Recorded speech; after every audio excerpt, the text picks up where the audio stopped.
What's up, everybody? Today I am going to be reading part 3 and 4 of Todoroki X Listener by That Lonely Yandere.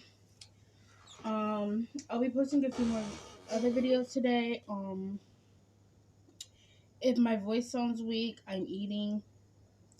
Any other noises, it's just my mom or my dog, or just me doing something. So, yeah, let's get into this. I was awoken by the beeping of my alarm clock. I groaned, my hands fumbling over the button until it turned off. I rolled over, then kicked my covers, letting them fall to the floor. I walked to my closet and pulled on my uniform. I practically leaped into the bathroom, looking at myself in the mirror for a second. I wasn't the most confident, so I rolled my eyes and I saw myself. I brushed my hair quickly, brushing my teeth at the same time. I walked out of the bathroom, slipping on socks, shoes, and rushing out the door. I teleported into class 1A, only to be met with weird stares. I shrugged at them, avoiding eye contact with everyone as I walked to my seat. Listener, I heard someone say. I looked up to see Deku sitting in front of your desk, holding his notebook and pencil. Do you mind if I ask a few questions about your quirk? He said, smiling. I have a simple nod. Shoot, I said. He flipped a few pages in his notebook and looked down at me. How long can you teleport? I mean distance, he said. I thought for a second. Only a couple of miles. Probably 10 at the most. I could teleport farther, but it caused some really bad headaches, and it may not be accurate, I said. Deku nodded and immediately started mumbling about my quirk and scribbling in his notebook.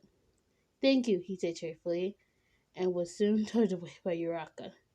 Huh? I said out loud. Watching Deku, he was really strong and smart, yet he's always seemed so invulnerable, as if accepting anything bad to happen. His power also kind of reminded me of All Might's. Todoroki, I have a question, I said, turning to Todoroki. He seemed shocked at first, but nodded as he signaled to go on. Don't you think Deku seemed like All Might's love child or something? I asked Todoroki's brows furrowed. That definitely has a connection of some sort, but it's not our business. He won't admit it anyway, he said. I nodded, slumping in my chair. Mr. Zell walked in with his sleeping bag. All right, we will be working in two groups for practice today. Basically, a team battle. Whatever team that has everyone unable to fight or move have lost. Mr. Zawa said and collapsed on the floor. I had seen it so many times, but always makes me laugh. Seeing a teacher in a sleeping bag is not the most common thing in the world, but UA is full of oddballs. The first team is Asui, Kaminari, Bakugo, Midoriya, Listener, Tokiyami, Todoroki, Momo, and Kirishima, Mr. Ozawa announced. We all come together, and Mr. Ozawa pointed towards the rest of the people. The second team is Oyama, Mina, Ida, Uraka, Ojiro, Shoji, Koda, Jaro, Sara, Toru, and Mineta. Mr. Ozawa said and nodded towards the field to the left of us. Now go. Recover girl will take care of injuries made in the battle. Any people unable to move or unconscious will be taken care of after. Mr. Ozawa said, and we stood on opposite sides. You may fight now, Mr. Ozawa said lazily. I almost immediately teleported behind Mineta. Why, hello, Mineta, I heard behind him and shot a quick glare at Todoroki. He knew I would be depending on him in advance, so he froze the ground and Mineta in a blink of an eye. I teleported behind Todoroki. He knew I would be depending on. Wait, what? I teleported behind Todoroki quickly, meanwhile searching for my next target. Thanks, I whispered to him, and he gave me a single quick nod. I looked at Sorrow, and he caught my stare, shooting some tape at me in Todoroki's direction. I grabbed Todoroki's wrist, telling him to put us out of the way. He looked at me, his beautiful eyes slightly wide from the sudden touch. I'm sorry, I only teleport people with my through physical contact, I said, and Todoroki froze Sarah, who was trying to take out Kirishima since Kirishima has a close range attack.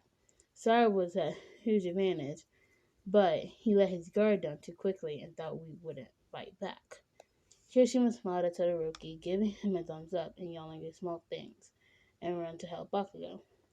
I suddenly felt something wrap around my wrist. I flew up in the air, something there temporarily. I looked down to see Asu's tongue. I could teleport, remember? I barked, so pointing towards a small puddle of white acid on the ground. Thanks, I said to Todoroki. Hey, can we get Mina? She's now targeting me. I think Asui had to save me. I asked him. He turned to me and nodded. I will wait for an opening for the time being. I'm going to get Oma, and Todoroki said. All right, I said. I looked to the side, jumping when I saw a pile of clothes near me. A Toro? Maybe near. Be careful. All right, I need you, I said, teleporting next to Ida. I was immediately shocked. God, Kaminari! I yelled, falling to my knees. Ida looked down and me ready to stop when he froze. Hey, can you stand? I got on Mina and now Ida, Todoroki said. I got up. I'm fine, I said to Kaminari. He was being all stupid again, blood dripping from his nose. Kaminari, I'm sorry. Protect yourself. Be useful. Todoroki, let's go, I said, looking around. Momo had been taken down. Drawaway. I was suddenly knocked out onto my stomach. I yelped a bit of shock. It didn't hurt that much. I got to see Audrey behind me, completely frozen.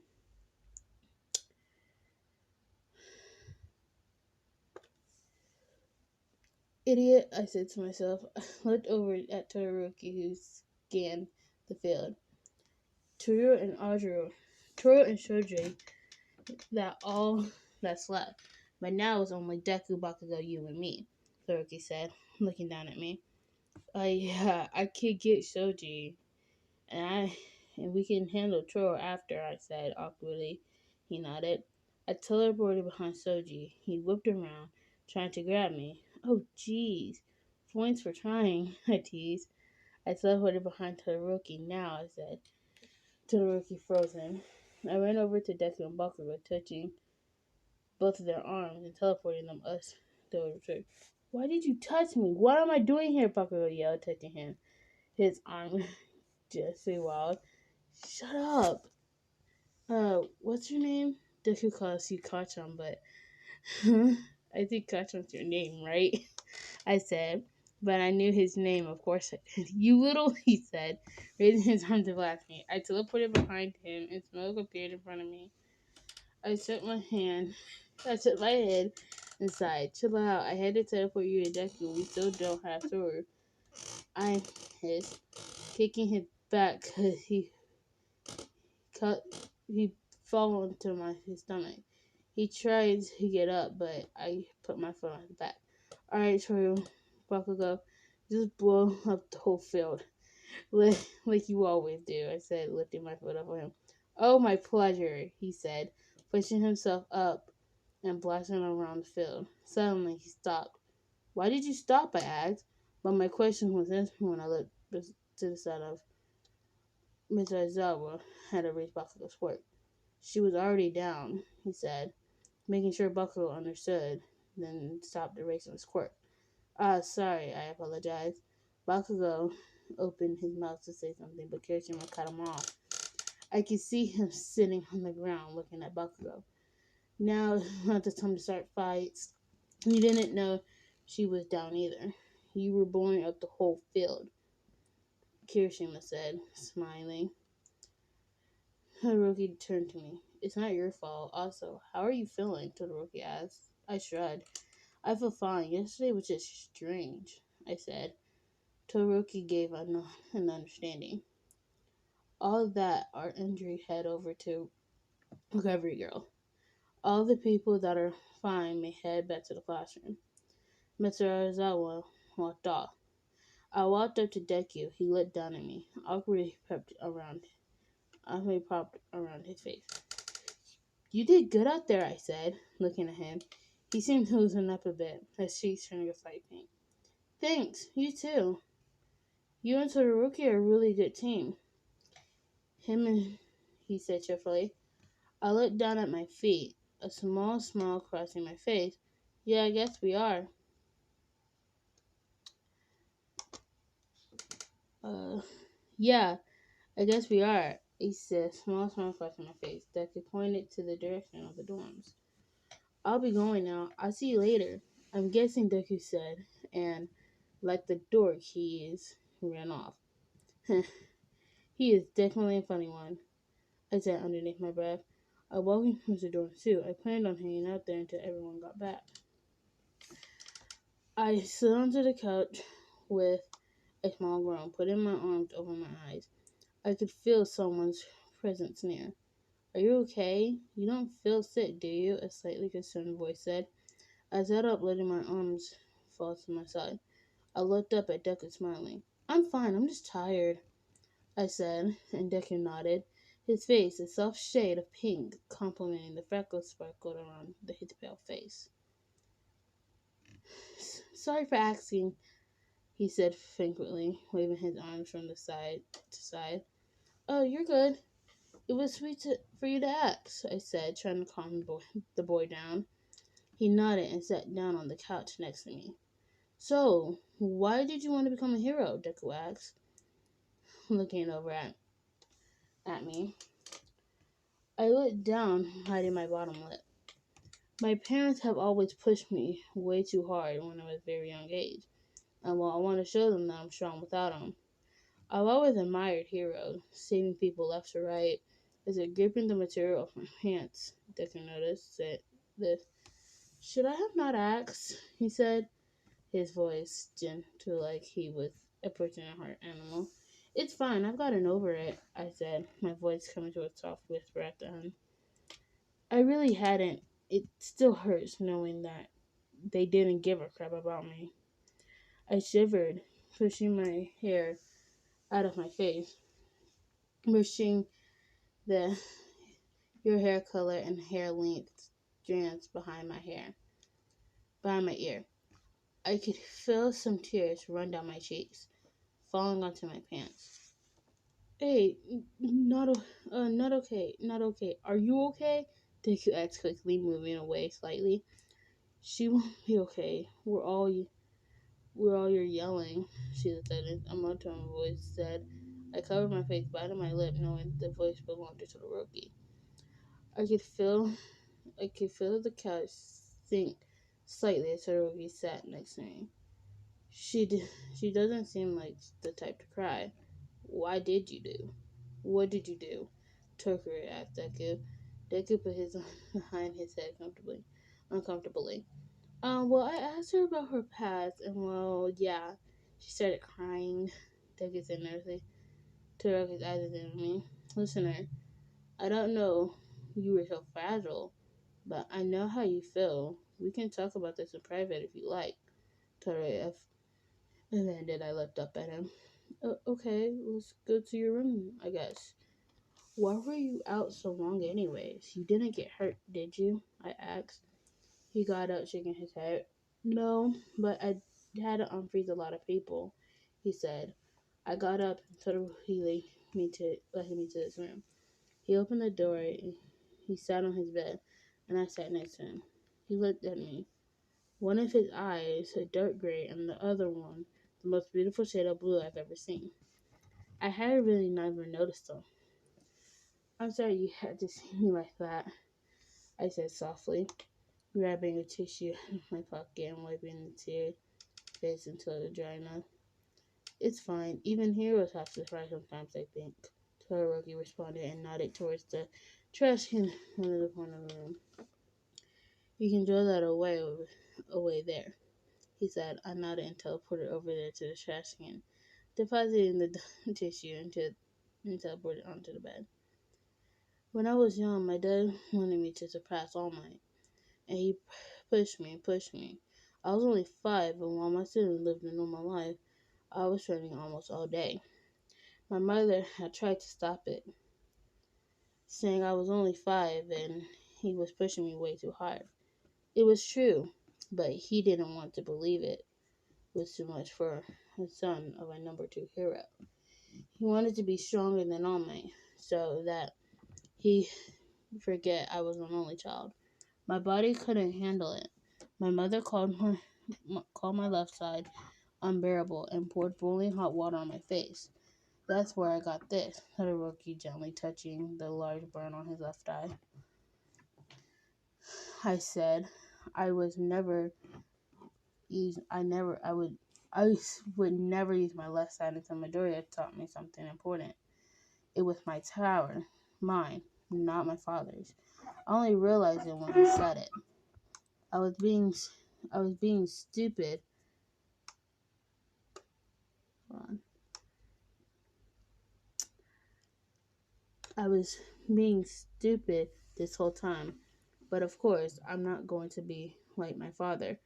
I will use my power in my own way, and I will become a successful hero without his help. I will surpass him, even All Might, Todoroki said. You're not like your father, Todoroki. I just want to say that he may be his son, but all he cares about is being the top hero. That is your goal, too. But you have a heart. You have determination. That that isn't based off of hate. You're amazing. You have made it so far. I know that I've only known you since I've got here, but I've seen you improve so much, I said, giving a soft smile, looking down at the ground. Yeah, thank you, he said. I looked at him. Don't thank me. I'm simply saying the truth, I said, returning a smile. Your past, it seems to trouble you. You don't have to tell me exactly what it is. Exactly, is it? Todoroki asked, giving me a full option not to tell him. I sighed, taking a couple deep breaths. My mother pushed me so far. I threw up every time I used my quirk. Sometimes I even passing out. It's what happened yesterday. That's very rare. I was an only child, so I was always their main focus, but not in a good way. They didn't care about me. I was simply a mistake that they decided to try and morph into what knows what. I eventually got my quirk together and started training on my own. I was both mentally and physically abused by the time I was 8. I was really happy when I got doing because it meant I didn't get new scars and bruises every day. I went home. My relationship with my parents is true. Hate is true hate. I surely the only reason they kept me because I got stronger and they think eventually I become the number 1 hero. And they may think that I will give credit to them, which I won't. If I do succeed, I'll become the top hero. I said, forcing my laugh to mask my pain at the end. I looked over to Todoroki's eyes wide. My eyes narrowed slightly. What? I asked myself, my voice soft. He looked down and then grabbed my arm, pulling into his lap and pulling on my sleeve. Silence. Listener, I looked up at him. His eyes swept with mine. I could tell you some of these scars are not from your parents. Don't even try to lie. You cut yourself, listener. And this is not healthy, especially for someone who wants to be a hero, Toby said, pulling my sleeve down. I moved my arm away. Yeah, I know, but just because you know you're colorblind doesn't mean you can see the colors, I said, looking at the ground. I could feel his body stare burn from running.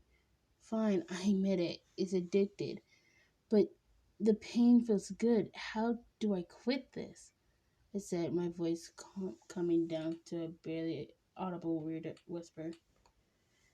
Let me help you.